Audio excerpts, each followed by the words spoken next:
Frames of Reference. 3 films, 2 cinephiles, 1 podcast. Cinema is my secret passion. It's a foreign movie. A film is what it is. But art films make people feel funny. This film was a personal vision, not a marketing machine. We're getting too many mainstream movies. Episode 8, The New Cinema. How's it going? It's going good. I'm Kyle Mahaney. I'm Sarah Page. And this is Frames of Reference, the show where we look at 3 films by movement and theme. So this week, wow, I just read your note in the notes. Oh, yeah. I have so much anxiety watching people make bad choices in films that this is why I haven't watched as much cinema as I should have. I just get too anxious. I have to leave. And that's why this week we watched Breathless, The Graduate, and Mean Streets. And I soldiered through all 3. So, obviously Breathless is the quintessential French New Wave film. You know, it came out in 1960, and it's not the first French New Wave film by a mile. I mean, even The 400 Blows came before it. But it's kind of what people point to as an example of what the French New Wave is. It has all those elements going on. It also really captures, the youth of the 60s and that kind of countercultural movement. It was intensely influential on the next generation of American filmmakers specifically, which we start to see. The Graduate is kind of an odd duck because it's directed by kind of this legendary Hollywood figure. It's very much a studio production, but you're starting to see the reactions to these new ways of thinking about auteur directing, these new ways of thinking about how you frame things, how you edit things, how you tell stories. And you're starting to see some very brave choices being made as far as what is objective versus subjective in filmmaking. And then with Mean Streets, we really see the culmination of this is a product of the film school kids of that era, really. You have Scorsese just firing on all cylinders, doing something that is very much a Scorsese film. That's hard not to deny the influence of both the French New Wave and Italian neorealism. It feels very unique and kind of signifies how Hollywood was changing as this new generation of filmmakers were coming in. Yes. So to get into a little summary here, Breathless, which came out in 1960, is directed by Jean-Luc Godard. It's available from Criterion in the US on the 4K Blu-ray and Studio Canal in the UK. It's also streaming on Criterion and on Max. It was written by Godard, but the story was developed by Truffaut out of a newspaper article. So this comes out of the Cahiers du Cinéma movement, which was this essentially a film criticism journal, a long-running French film criticism journal staffed by people such as Jean-Luc Godard, François Truffaut. This is the centerpiece of what became the French New Wave movement. And they were very critical, as we've talked about the big budget costume dramas that the establishment French industry was really kind of obsessed with pumping out. They were very intrigued by some of the more inventive American cinema that was happening. They loved people like Hitchcock. They loved a lot of the storytelling devices that we're starting to see. And also the idea of, having a very frenetic, very continual cast of characters. It's a seismic shift that came from a very small group of people. Jean-Luc Godard, of course, is, in today's light, probably the most prominent of them. Godard is pretty famous for saying, all you need to make a good film is a girl and a gun, and that's kind of what Breathless is. It really is. Just a girl, a car, a lot of cars, and a gun. Yeah. I would say there's a lot of carjacking in this movie. Yes, and let's talk about our carjack. The film stars Jean-Paul Belmondo as Michel Pocard / Laszlo Kovacs, and Jean Seberg as Patricia Franchini. Those are kind of the 2 main characters that we follow in the story, though there are, quite a few other characters that cycle in and out of the film. So Breathless is most known for its use of jump cuts, which were done because Godard used very, very small, unusually light cameras, handheld, which could only take very short rolls of film. He used all natural lighting, so that means he had to have very high-speed black and white film that was only available for still photography. So they had to take still photography bulk reels and cut that down to be able to fit in the cameras. And those cameras would only run for a couple of minutes at a time because of the nature of the magazine length. So all of a lot of the editing choices that we know Breathless for are all dictated by the kinds of shot lengths that he was stuck with. But one interesting thing is the entire story, which we'll get into in a minute, was all filmed almost perfectly chronologically. This is something that never actually happens in filmmaking. So it's really interesting. He wanted the actors to kind of go on the journey with their characters.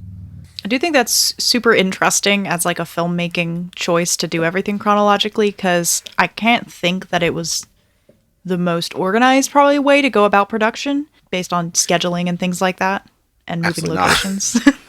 So that is an interesting choice, though I can understand why most movies are not made like that. So on to kind of a summary of the movie, if you haven't seen it, or if you have. All three of these movies are what I would call strong vibes, low plot films, but I don't know. So it's about Michel Pocard, who is a criminal on the run. Things immediately, as soon as you start the movie, you're like, this is going to be this kind of movie, where he just shoots a police officer. Inciting incident happens right off the bat. Exactly. He shoots a police officer and does some real dangerous driving, and the inciting incident is within the first 30 seconds of the film. And so he basically, the rest of the film follows him on the run from these police officers. And when I say on the run, I mean he's just seemingly obliviously cavorting through life while being chased by the police, who are taking a while to get to him. But you, the viewer, are aware of the closing gap throughout the film. He doesn't seem that bothered, quite frankly. He is unbothered in the extreme, and I was very bothered. Anyway, he's just kind of traveling. He's kind of aimless, not really seeming to be going anywhere particular, except for the fact that he needs some money and he wants to sleep with someone as well. He visits some previous girlfriends, I think, previous flings that they know him. They're not really invested in him.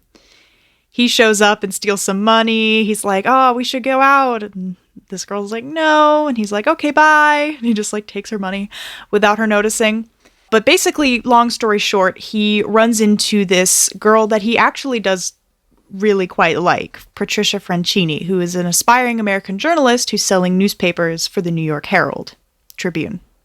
The New York Herald Tribune. New York Herald Tribune.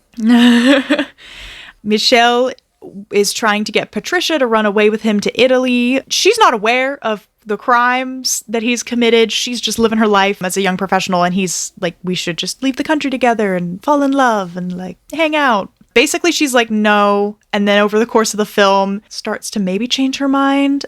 There's a lot of very intimate scenes of just her and Michelle in her apartment, just spending time together, having these incredibly long conversations where they're just dueling each other verbally. The great philosophy of their relationship. Yes, it is big philosophy energy. Basically, throughout the film, Patricia starts to come around. Michelle's trying to get a hold of some money that is owed to him. And there's I think, a lot of visual comedy in that he will show up to a location to meet up for this guy for money. He will not be there. He will leave immediately. The police will arrive looking for him. They haven't found him. They're 2 steps behind. And you, the viewer, are just kind of externally watching the humor of this guy getting there and leaving just as the police arrive. You also have, he's just totally cavalier as his face is literally on the newspapers. Yes. They're murder identified, and he's like, whatever. But of course, everything does kind of come to a head. The police are closing in. And eventually, Patricia finds out the truth. And that's a moment where she's kind of stuck. She gets confronted by the police and she does not give him up, but it's in her head now. And eventually, they're at a safe house and he's going to finally get his money. And they're going to run off to Italy, and she gets cold feet. She goes out for a minute and calls the police. It escalates very quickly with police confrontation, and Michel, starts fleeing. He has a firearm that he'd gotten earlier in the film, a handgun, and he reaches for it and winds up getting gunned down in the street after a brief shootout. And it kind of ends with this grand scene of him dying in Patricia's arms as the police officers are standing over. And you get this final conversation between them as he's dying. His last word is, makes me want to puke. That's the translation that Criterion chooses to use. And Patricia doesn't quite hear it, and the police officer repeats it, and she says, what does the word mean? Puke is the translation. In various translations, this has often been referred to as it's disgusting. It's a scumbag. And it's like, is he talking about his circumstance or is he talking about himself? Or is he talking about the world around him? Or about her, because the police officer at the end... Because she sold him. Yeah, because she sold it. The police officer at the end, I think, tells her, at least in the translation subtitles I was watching, was like, he said, you make him want to puke. Yeah. And then the movie ends. That's the Criterion translation, which I think is both the vaguest, but also the most accurate. Yeah, what did we think of this? I mean, I have a difficult relationship with Godard, but I have always, just loved the energy of this movie. I really do like this film. I know I made a joke about being super anxious during the course of it, but it's so high energy and I'm not bored at any course of the film. And it uses its time so well. It's not a terribly long film, but the whole time you are... 80 minutes? Yeah, it's I think the shortest of these three. It's 90 minutes. But you never get, considering that large portions of the movie are just people talking to each other, I was, interested the whole time. Invested. I think Michel as a main character is so... I thought he was really fun because the way that it's edited, there's jump cuts of backgrounds and moving characters different places that make him feel like an unreliable narrator, especially at the beginning. Yeah, and in some ways he is. He is. He's not being honest to anyone, so you don't really know what you are supposed to actually believe is fact. But also, he is so double-sided. He can look so suave, yeah, he's kind of a mess. He is problematic as hell, but he is still charming. You've got a lot going on here with his character, and it's also very referential of the kinds of leading men of American cinema of the previous decade. There's a lot of references to Otto Preminger's noir films, and the film is actually dedicated to Monogram Pictures, which is an American independent studio from the previous decade. So Godard is really playing in tropes here. You have boys and their toys, you've got the cars, you've got the guns, you've got the impeccable wide-brimmed hats. The snazzy suits. You've got a lot of pieces that are kind of trafficking in tropes, but it's what they do with them that makes it so interesting. And then, of course, Godard is also kind of commenting on gender politics and sexual politics. Consistently, you have references to the fact that abortion is not legal. You have what is the role of a woman and why should a woman be independent? A whole conflict of Michel and Patricia arguing essentially over Patricia wants to keep working for very poor money because she doesn't want to be dependent on a man, which he finds absurd. And also the discussion of cultural differences between Americans and the French. Because Patricia's from America, but she's been living in France working for, we're not totally told how long, but a decent while. She's made a life here for herself, independent of men. It's post-war France, so we don't really know how she's there and kind of what that path is, but she's pretty comfortable with French culture without being fully embracing of French culture. The film is pretty gazy in how it approaches the sexual politics. He does a really good job of blending this flirting sexual energy and a lot of gaze with politics and ideology. And the place where ideology and politics actually get hashed out is almost always in the bedroom. Yeah. It all feels intensely intimate when it could just feel very academic. It does. And one thing that I think is interesting about the movie is the way it's edited and the way the characters act in the story. It feels very fictional in the sense that it doesn't feel like a real world. It feels like a far abstract concept. But the way it's shot and the way you are viewing the spaces and where it's set makes it feel really down to earth as well. So it looks like a newsreel. Yeah, because it does. Because of the way the footage is, it's all so natural light. It's very grainy. It looks like a newsreel, and that adds that kind of tinge of reality. It's interesting, the mixture of reality versus non-reality, because there's things Michel does that I'm when at the beginning of the film, he's a scumbag. He's the worst. At the beginning of the movie, when you're not totally sure, the first time you see him, he kills a man. So you kind of spend the rest of the movie being what's he gonna do next? Which, again, this was my first time viewing Breathless, so I even thought earlier on in the movie, I was is this gonna be a serial murderer situation. Is he gonna like kill Patricia or something? But no, it's just the first guy. He just shoots him for some reason. We don't even know why. He's almost a little bit of a sociopath because he doesn't really seem to care. Right. He needed to not have this interaction with this police officer, so he killed him. Right. He needed money, so he stole them from like an ex-fling and just walked away. He needed a place to sleep, so he stole the key to Patricia's apartment and then goes and like gets into her bed and like goes to sleep. It's just there. It's just there. Big stalker vibes.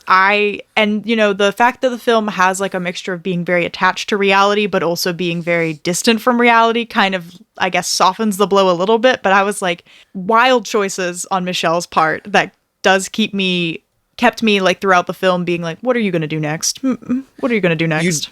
And you never know. And that's one of those things. It has that sense of spontaneity where you can be like, oh yeah, this is a Francois Truffaut screenplay. It almost feels a lot like The 400 Blows in some ways in how spontaneous the characters act. But these are adults. Yeah, people just doing things and you're like, along for the ride. And that plays so differently from The 400 Blows where it's very, these kids are just kind of being kids and dealing with circumstances. And then here it's like, what kind of chaos agent are you? Yeah. And I think with The 400 Blows, it's a more grounded sense of consequence throughout the film. Yeah. The character acts and then is immediately like, boom, consequence.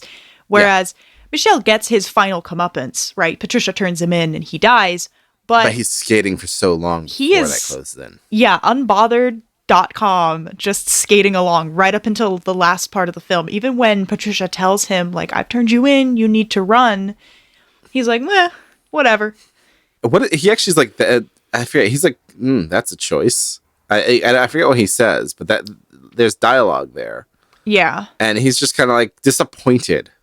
Yeah, and then he goes and meets the guy for money, and his friend tries to give him a gun, and he's like, no, I don't want it. He's an unreliable narrator, and I feel like you end the movie not really quite understanding him either. In some ways, that is a way in which it is referential of the kinds of American leading men that it's trying to be so hard. You know, there is this scene where he's standing outside a cinema, and there's a giant poster of Humphrey Bogart, and he's looking at himself in Humphrey Bogart.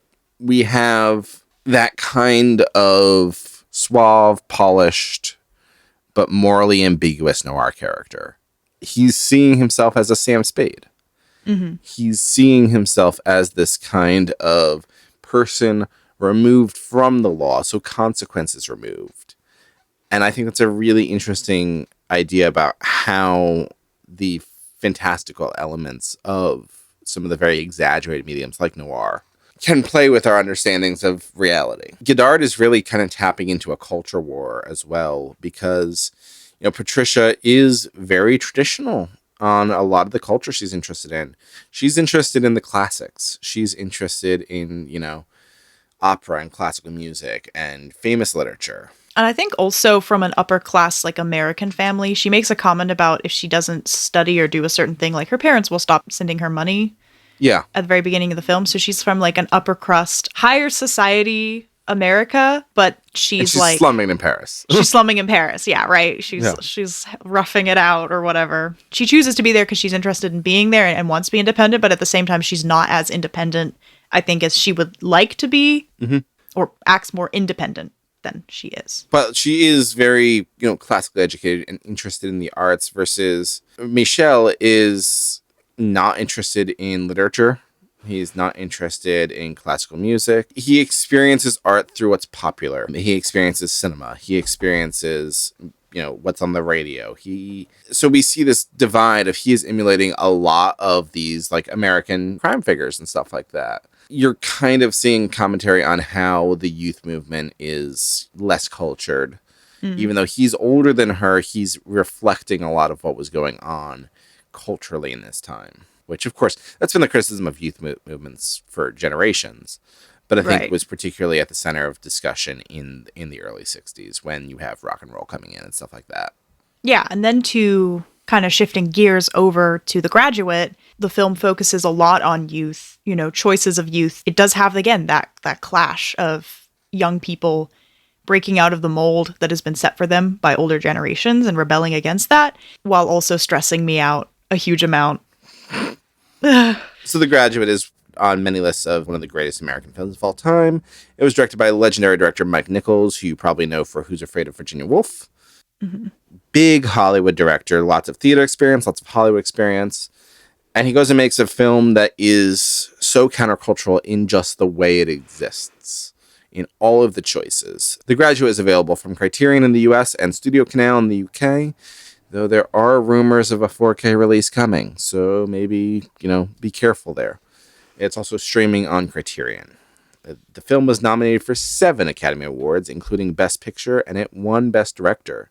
It was also nominated for 7 BAFTAs, where it won Best Film, Best Direction, Best Screenplay, Best Editing, and Most Promising Newcomer for the young actor introduces in Dustin Hoffman. So in addition to Dustin Hoffman, who plays Benjamin Braddock, our young protagonist, we have Anne Bancroft, legendary screen actress, playing Mrs. Robinson, and also notable is Catherine Ross, playing her daughter Elaine.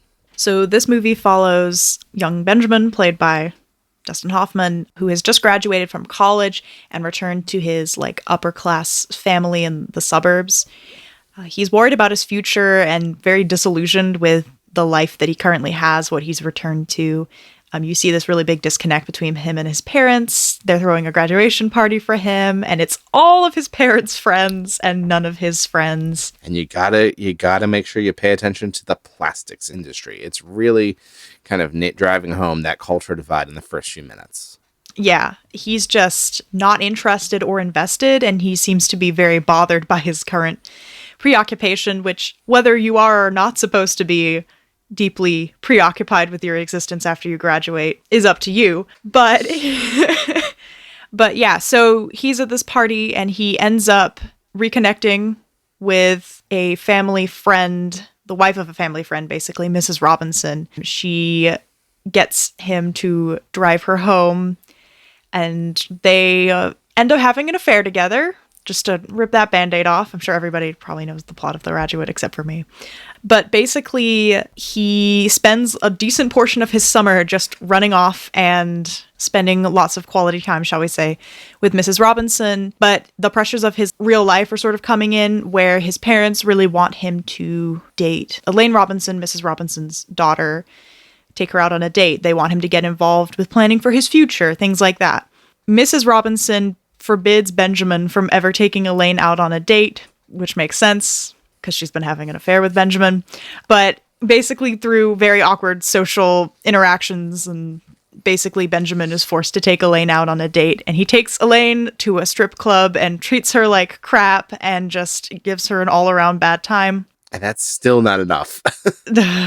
Still not enough. Anyway, I was like, Elaine, what do you see in this man? After Elaine runs out of the club crying, he kind of comes around and is more honest with her and is like, I had to go on this date because of social pressures, but you're actually really nice. And somehow she agrees then to go to a movie with him. Standards, people, standards. He even admits that he's been having an affair with an older woman at that point, right? That comes up a little bit later. They go to the movie, they kind of get movie. back to the house, and then he's like, do you want to go somewhere else? And then he goes to the hotel where he's been seeing Mrs. Robinson, and it's the funniest scene in the movie, where he's been basically showing up under all these different pseudonyms to book a hotel room for his rendezvous with Mrs. Robinson. And he's been there so often over the course of the summer, the entire hotel staff recognizes him. So he walks in with Elaine, and so a porter passes by and he's like, oh, hello, Mr. Blank. And then basically just this goes on, and Elaine's like, what's up with that? And he's like, I don't know, that's crazy. They must think I look like X, Y, and Z. And she immediately is like, are you having an affair? And he's like, yeah, I've been having an affair with an older woman who's married, but it's over now. And she's like, okay, again, anyway. But they decide that they're going to spend more time together. They're going to go out together tomorrow. Following day, Mrs. Robinson crashes their plans basically, and it ends up coming out through a very dramatic sequence that the older woman has in fact been Mrs. Robinson, and Elaine quite understandably flips her lid and kicks Benjamin out. Ooh. Yeah, so, but Benjamin's like now obsessed with Elaine, and he's in love with Elaine, and all he can think about is her. So she goes back to Berkeley. She's a student. She's been coming and going. So she goes back to Berkeley. He goes after her. Again, talking about like just guys making some choices. He like comes out of his bedroom and he's like, I'm going to marry Elaine Robinson. And his parents are like, that's great. Does she know? And he's like, no. No! No. She's not even speaking to him at the time. It's just insane. Absolute insanity. So it's then he wild. Goes to Berkeley, gets a room, and basically stalks her. Again, I feel like these first two movies could be just described as like, actually all three of these could be described as red flags in your life. If a guy that you essentially dumped because he was screwing your mother gets an apartment on your college campus, all of a sudden, Berkeley is a couple of hours from LA. That's what you call the police. That's when you get a restraining order. Anyway, this film is insane, and it's so good at building up tension, and it's also just a lot of situational awkward humor.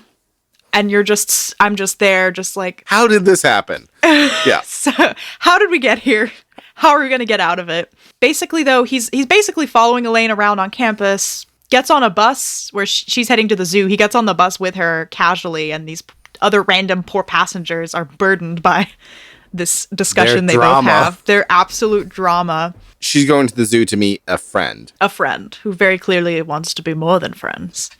And basically, Elaine comes to visit him to basically tell him to get lost. Again, really high tension, arguing. She ends up screaming.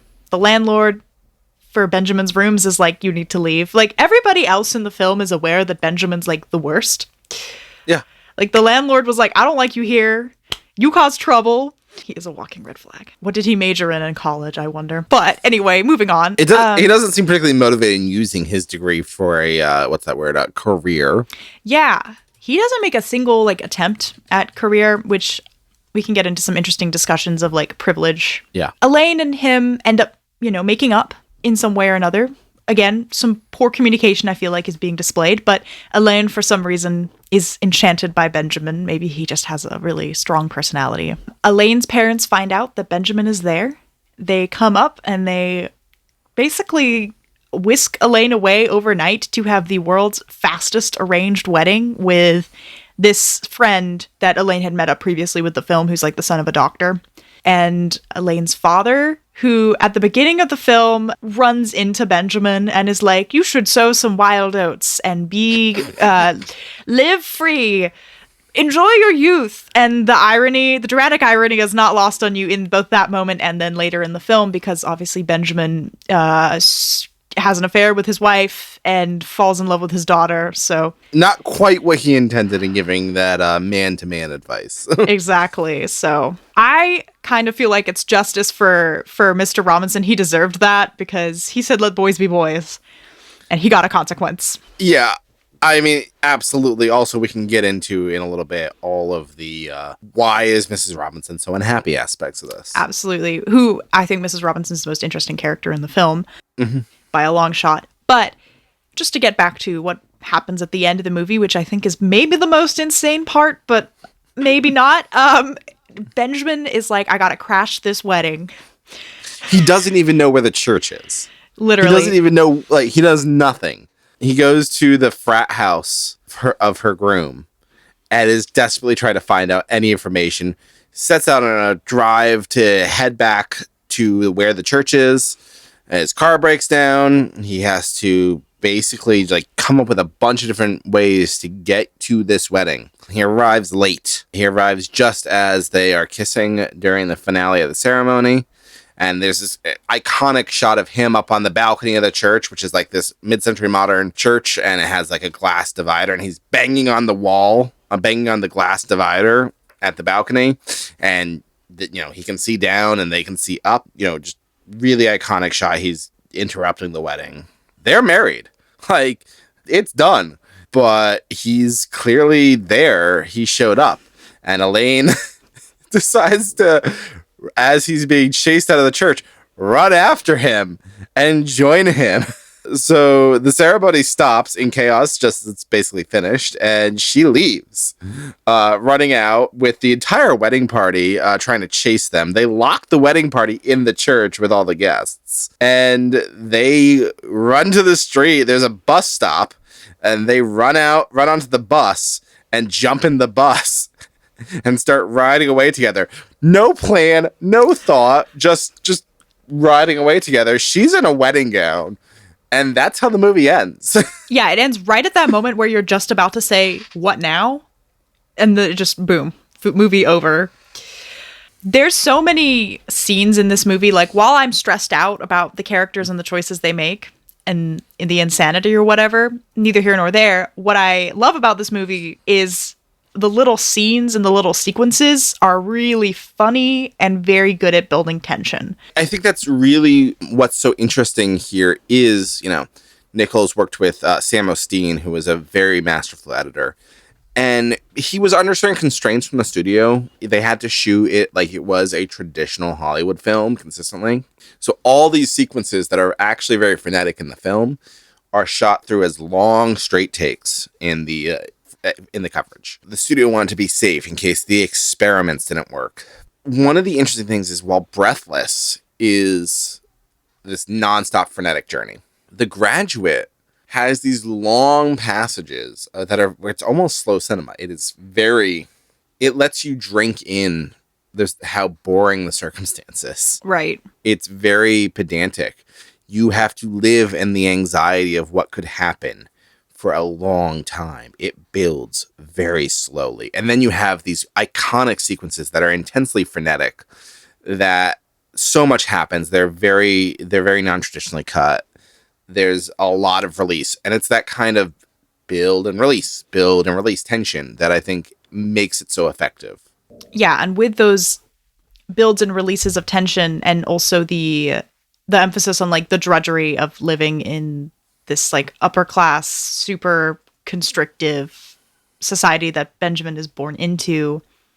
And I would say like a little bit of the melodrama he feels about that, because obviously he's well off. He's not worried. Like he's worried about his future, but like you as the viewer at the beginning of the film are like, oh, you'll be fine. You're set up. You are set up for success. He's worried about his future. He's not worried about money.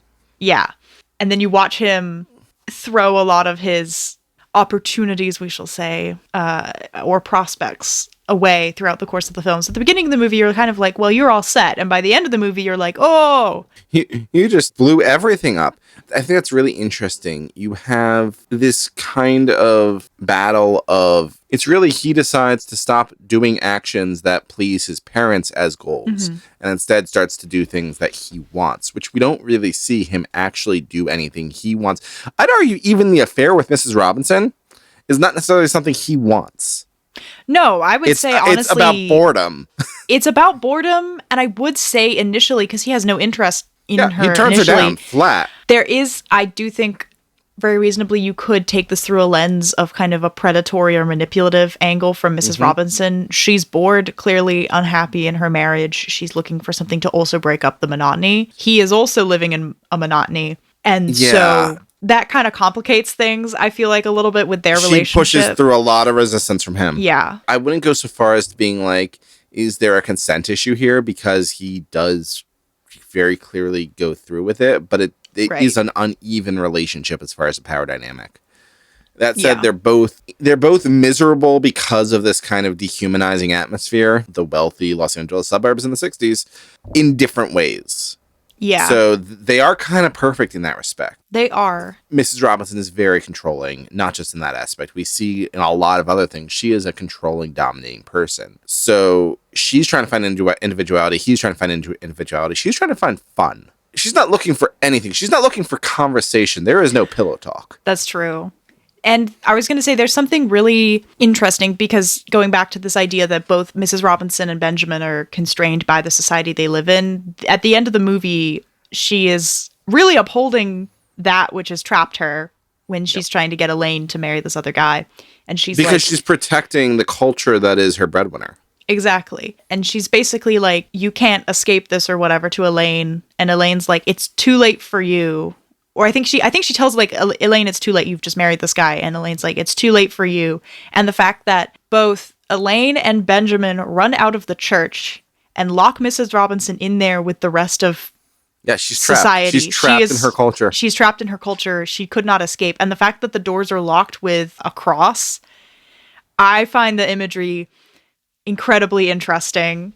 You have this incredibly waspy suburban culture. You know, this is the era of white flight. There's a reason we have this very exclusive, very bland, very dehumanizing, cookie cutter upper class culture, and the cross is just such a perfect touch there. Yeah, and the fact that they're locked in the church, Mrs. Robinson, who at the beginning of the movie you do get a sense that she lives very comfortably within this society that she has found herself in, but she's also clearly gave up another life in order to be there and has complicated feelings about that. There's a scene where she and Benjamin's wanting to have more of a conversation, and he's like, let's talk about something. And she's like, what's there to talk about? And he's like, come on, think of something. And she's like, let's talk about art. And then he has really nothing to say about art at all. And she doesn't either. And she's like, cool, moving on. Let's fuck. Well, not only that, but to go, like, she says, like, she's just trying to think of conversation starters. And he, like, asks her about where she went to school and what she did. And it basically comes out that Mrs. Robinson got pregnant with Elaine very early on in college. And that's why she ended up marrying Mr. Robinson. And he goes, like, what did you major in? And she goes, art. And you kind of feel like this, like, ugh. Because she thought of that conversation starter, had nothing to say about it. Clearly, she was not able to pursue her degree path with that because of what happened with Elaine. But also, was she pursuing her degree as a degree, or was she trying to get an MRS? What was her trajectory? Was she going to be an independent woman, or was she in college to meet a man? Right. It's in what we have to assume would be the early 50s. I'm going to say it's more likely that was a way to be an educated housewife. I mean, a way to be an educated housewife, yes. But what I mean is like the way she kind of has a 1,000-yard stare and she's like, oh, what I was into was art. The potential. Yeah, you get a sense of like a loss of potential. Almost her kind of in that moment like reflecting on what led her here and where she might have been. And also the fact that she clearly did not get that enriching housewife education if she has apparently, it sounds like she dropped out of college when she got pregnant. Which is another commentary of this era on the fact that we are in an era where abortion is in many states not legal. In some ways, it could also be that she had an idealized form of a partner and the life that she would build with a partner, and that clearly has not happened. Right. I think there's multiple different ways you could interpret Mrs. Robinson's character, which is why I think she's the most interesting character in the movie. But yes, she is still like bored by the chains that she is now in from this society. But at the very end, because she's also protecting and upholding the traditions of that upper crust society, she then also wishes to inflict it onto Elaine. And she's not willing to compromise the respect of those in that system as well for herself. And as a result, she is forever trapped in the church with the rest of the people. I do think it's interesting also talking about the choices it makes in portraying culture, that we go to Berkeley multiple times in the late 60s when Berkeley was known for being the centerpiece of kind of the American radical left. When you think of Berkeley in the 1960s, you think of student protests and uprisings and the civil rights movement and leftist movements. Instead, we see frat boys being frat boys, essentially.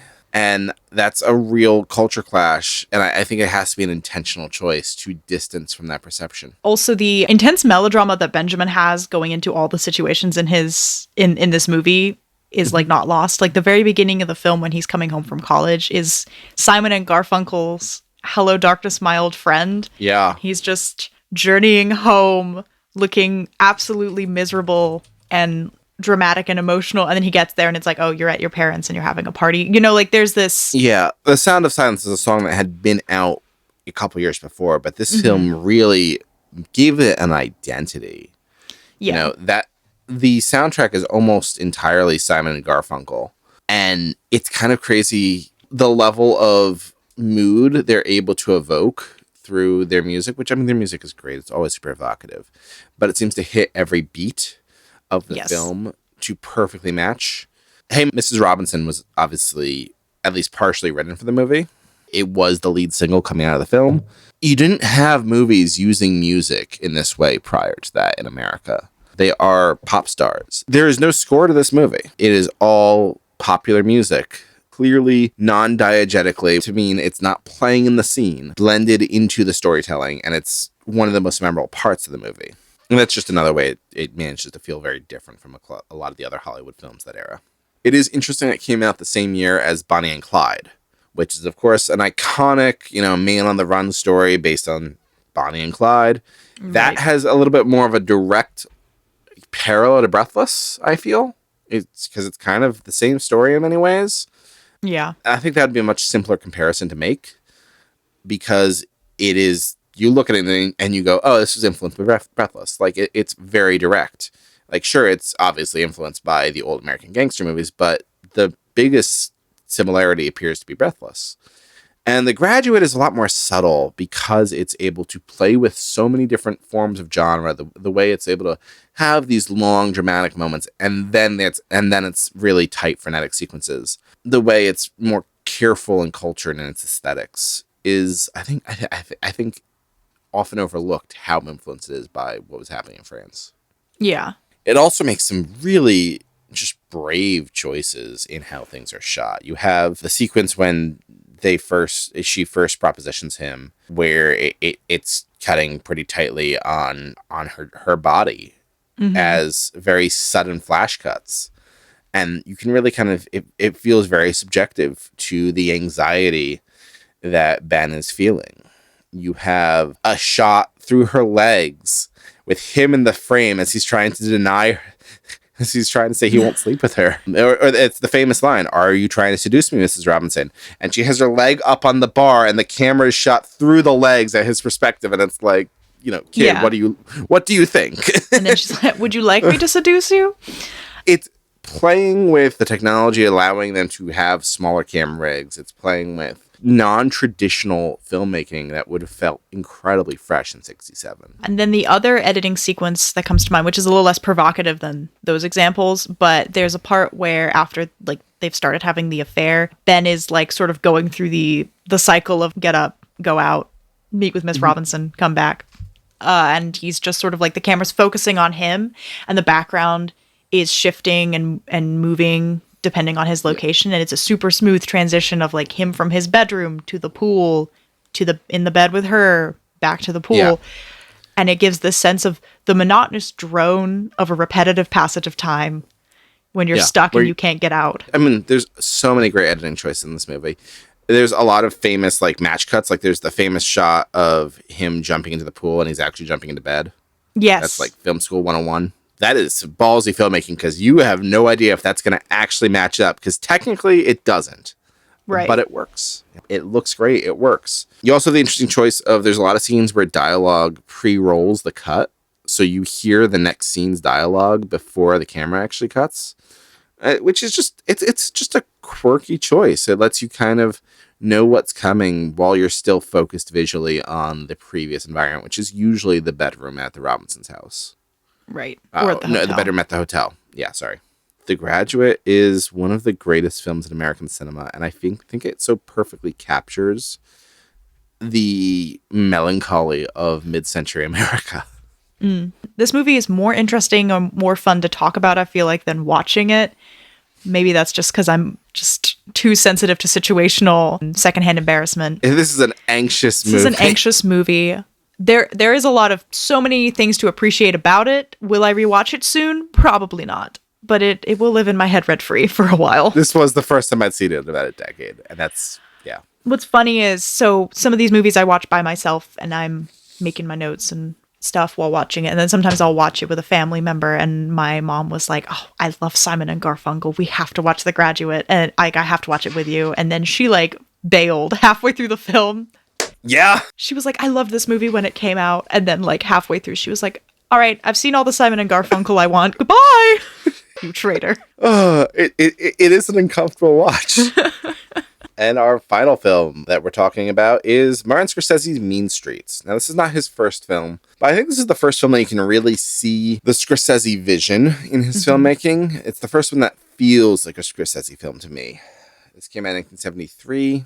It is a New York gangster movie, as we can expect from a lot of Scorsese's cinema. It is available from Criterion in the US and from Second Sight in the UK on 4K Blu-ray. Now, the Criterion release is honestly kind of bare bones in packaging, so you might want to consider importing the UK disc, which is region-free for the 4K, from importer like Orbit DVD. It's just a gorgeous box set. It's a really nice package. That's what we watched for this screening. Also streaming for free on Tubi with an older restoration. And isn't this considered his last really independent film? Yeah, so it's not. I mean, what is independent film? I mean, yeah, that's a bit subjective. Yeah, so it was independently financed and then sold to Warner Brothers. Mm-hmm. It was a very, very low budget movie. It was made on $650,000, which in 1973, when you consider kind of the scale of production, it's a tight budget, and a lot of that had to have gone to music. Yeah. It follows Who's That Knocking at My Door and Boxcar Bertha, which are, while Scorsese had written Who's That Knocking at My Door, that was really, if anything, almost like a student film that got released. Boxcar Bertha was not his own movie. So this is really the first film we're seeing that he both directed and wrote with a budget to be able to accomplish things that he wanted. This is very early, very raw. It feels both profoundly like a lot of other Scorsese movies set in this part of New York, but also so different because it is so raw. It doesn't have the kind of polish in how it's telling its story, and I think that makes it very interesting. It did premiere at the New York International Film Festival in 1973, which was the same year that Badlands was the closing film. So that's kind of contextualizing where it is in the New American Cinema movement. Badlands is another film that kind of reckons with the violence of American culture, but it does it in such a dramatically different way. We've talked about this on the show before. You have, the great American West, essentially, and this idea of a single person versus the law.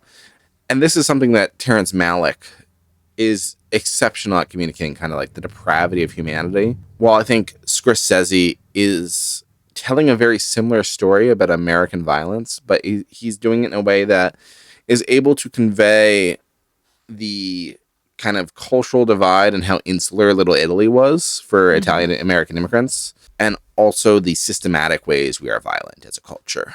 Mm-hmm. The film did very poorly at the box office. It made its budget back, but it did not screen long. It did not screen widely. It was not very well seen by people. However, critics liked it. It got great reviews. It just didn't show. Like, people didn't actually get a chance to see it. So for a long time, it was under-respected because of availability. If you've seen Goodfellas, if you've seen The Irishman, you kind of can have a vibe for what Scorsese telling these stories looks like, because he is from this background. He grew up in this neighborhood. He grew up around these families. And that's where the authenticity is kind of the strongest here. Is in many ways, it's his most autobiographical film. It stars Harvey Keitel as Charlie, Robert De Niro as Johnny Boy, Amy Robinson as Teresa, David Proval as Tony, and Richard Romanus as Michael. And, these are a lot of the kind of regular Scorsese appearances that we first see solidified here. The story is not particularly plot-driven. It follows Charlie, who is a young Italian-American living in Little Italy in New York City. He's a petty criminal. He's involved in organized crime, but he's not notable. He is just living his life. He's reckoning his Catholic faith and the morality set by that with the violence and circumstances and crime of the everyday reality around him. And we just kind of drift through slices of life with the wide variety of people living in this neighborhood as he reckons with who he is and is he a good man. He has a friend who he has like this pseudo-brotherly mentorship with, named Johnny Boy, played by Robert De Niro. Johnny is immature, a addicted gambler, up to his eyes in debt, borrowing from the mob, which is not a great health investment, shall we say, and utterly unrepentant of the consequences of his life choices. He doesn't really seem to understand the reality or rules of the world. So he's just kind of drifting and making choices and living a very pleasure-driven life. Charlie is trying to watch out for him, trying to make sure that he doesn't get his skull bashed in, trying to make sure that he's okay throughout the film. And Johnny consistently kind of pushes his buttons and is not making the choices to improve circumstances. Charlie also begins having a secret affair with Johnny's cousin Teresa, which is viewed as an unacceptable match by the elders in the crime family. She's epileptic and also has ambitions beyond marriage. And which is the bigger sin is left up for debate. She's considering moving outside of the neighborhood, which is arguably her biggest sin. So he's basically keeping this relationship as secret as possible, even from Johnny. So that's a lot right there. And we just kind of watch the kinds of, petty crime, bribery, gambling that happens in this neighborhood. And you have this intense balance of... I read an essay about the portrayal of masculinity and male touch in this film, and how there is continuous contact, whether it is out of affection or anger. And that is a really interesting point. This is a film about brotherhood. And sometimes they're trying to kill each other, and sometimes they're profoundly affectionate for each other. It's kind of just vibes for a long time. But we have this great final sequence, which is based on a real-life experience of Scorsese's. We'll talk about that more in a little bit. Johnny is so over his head in debt that he tells Michael, a local loan shark, that he will not pay them, which mob loan sharks don't like being told. And not only that, but pulls a gun on him. Yeah, he pulls a gun and threatens him. And which is the other thing not a pro gamer move to then tell a loan shark you're not going to pay him back and then also threaten him with a gun. So Charlie at this point decides that the time has come for them to get out. They need to go lie low somewhere else. So they take a car and start heading out of town. Teresa decides to come along. And you really get the sense that they might be turning over a new leaf. And all of this culminates in, out of nowhere, a car coming up and shooting at them. And we can see that Michael has made things even. It ends with this kind of sequence of the car spinning wildly out of control and crashing. And Johnny Boy is wandering away and injured. Teresa is smashed her head in the windshield. We don't really know what their future is, whether they'll survive, what the extent of the injury is, whether the mob will keep coming after them and kill them. But that's kind of the sudden violence that brings us to a conclusion. Yeah, the sudden violence at the end that you are then left with, you don't really get a chance to unpack it or deal with it. You also didn't get a chance to prepare for it. Yeah. Like, you go from being like, oh, there's going to be a new future, this is going to be a good ending, to being like, no. Everything I feel like in this movie has a direct consequence from a previous action. Yep. And you kind of, at the very beginning of the movie, Johnny Boy is dead, and his clear inability to make safer, more choices, better choices, is like a loaded gun at the very beginning of the movie. And it's a ticking time bomb through the entire film. Exactly. And it goes off right at the end of the film. And you're just left with it being like, oh, there's nothing to do after that. No, everything is different after that circumstance, even if, depending on who survives. Yeah. Everything has changed and things will not be the same. This is it's his least structured mob movie.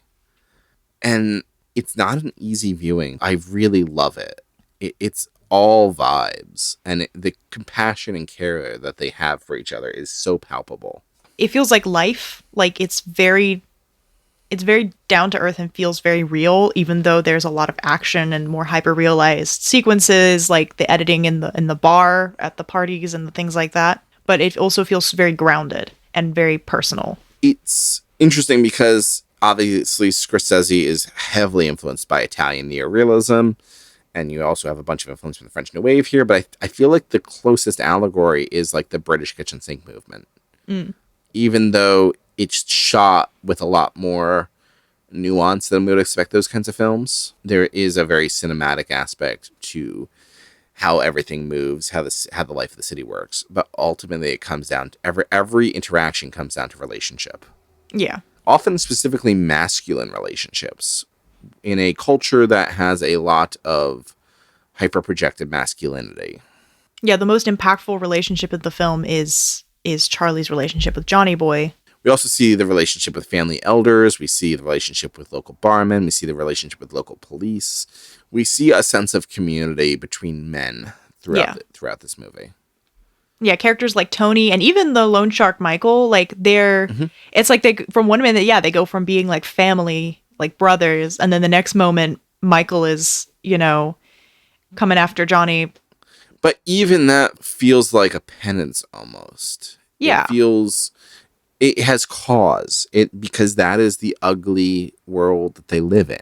Yeah, it's the rules of the world that they live in. So you have these like intense moments of closeness, but also their world runs a certain way. And if you don't play by the rules, then consequences are going to happen because everybody else is going to abide by those.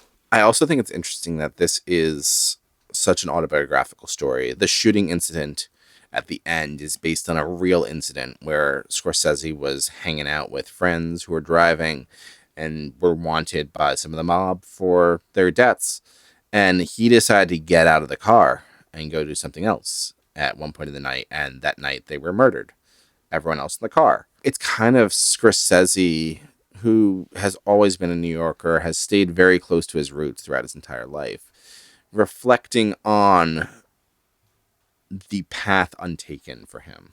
Yeah, the fact that one choice was the difference between him living and dying and us getting to enjoy his many movies is insane to me. Like this one choice. The idea of a near miss like that and what our future could hold. Yeah. It also plays a lot with like changing generational attitudes and modernism. You have Teresa's the most obvious example of this, but in many ways, Charlie is reckoning with a changing culture as well. He has more choice than his predecessors would have had.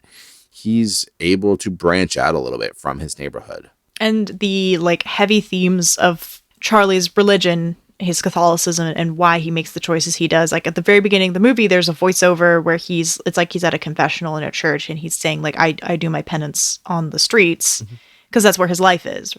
Yeah. And that kind of drives him through the movie when he's trying to reckon with these other people in his life. How does one live a moral life when you're in that? Exactly. I think another interesting, I watched like an interview where I believe it was the cinematographer, was discussing like how the film was shot and a lot of the like action sequences or like the long takes. Like there's one particular scene in the bar that Charlie has just received, talking about using like a handheld camera and like following the actors around during their like very intense, there's a lot of violence in this film, following those scenes and this like intense long dolly shots. And the insane energy that comes with that, even though a lot of them are like really long shots, you don't lose any of that energy with the characters. And then again, it does the same thing as The Graduate of when we go out and we have, the scene where the cops are raiding a fight, or the finale with the car and the shooting.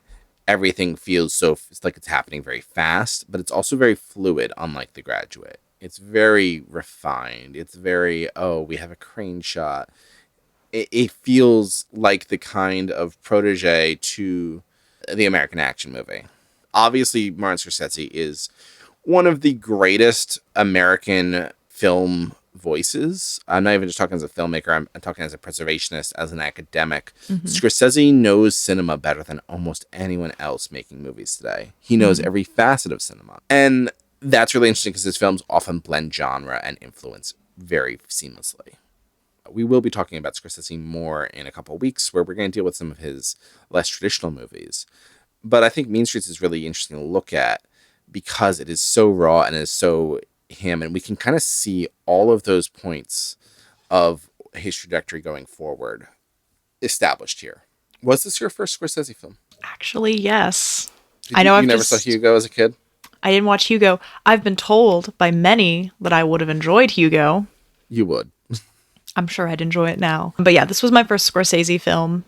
And I really, really liked it. Out of all of these three, I'd say Mean Streets actually is my favorite. Breathless was my favorite, but now we've like discussed all three. Yeah. I think like Mean Streets there's a lot more to chew on. The most introspective. Yeah. There's a lot more to chew on. We didn't even get to the music of Mean Streets, which is so interesting because it is, unlike The Graduate, it's fully diegetic, which means all of the sound is playing on a radio or a jukebox or a turntable. Everything is happening in the actual scene.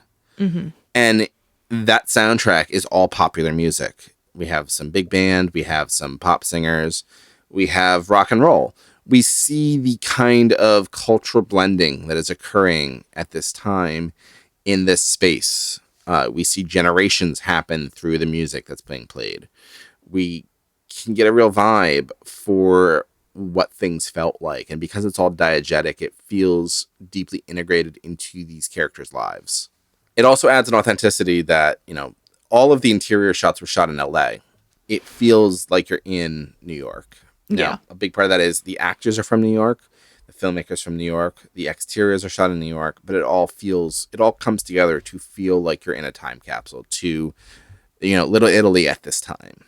Yeah. And kind of to zoom out a little bit with all three of these movies, they all have very unique, editing choices. They all have characters who do not fit the mold of the society that they are born into and are trying to break out of that. And in all three cases, one could argue, well, not in all three. I think in the case of The Graduate, successfully break out of that, but now must live with the consequences of breaking out from that society. Yeah. Whereas at the end of Breathless and at the end of Mean Streets, you don't know if the characters really escape. Yeah. They get stopped in their tracks. They get, well, obviously things end poorly for Michel in.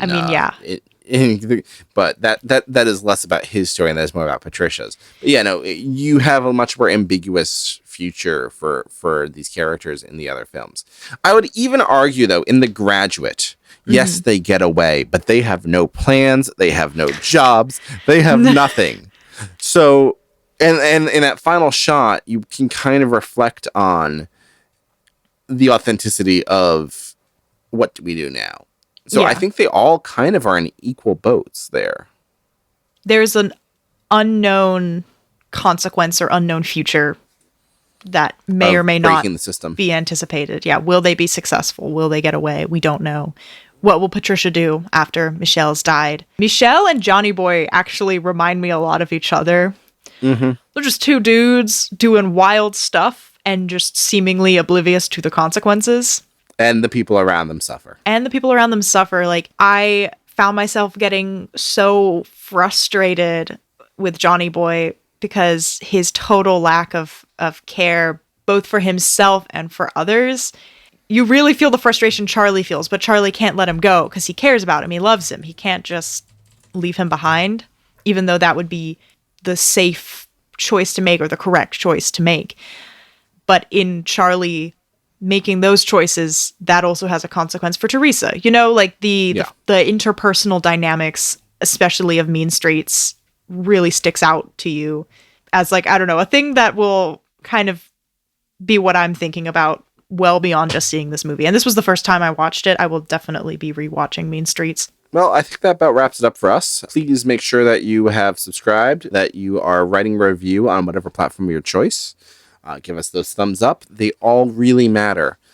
On our next episode, we'll be talking about the work of Celine Sciamma with guests from Cinepunk's Adriana Gober. Celine Sciamma is one of the greatest filmmakers of the last 25 years, and we're going to be looking at her films Water Lilies, Tomboy, and Portrait of a Lady on Fire.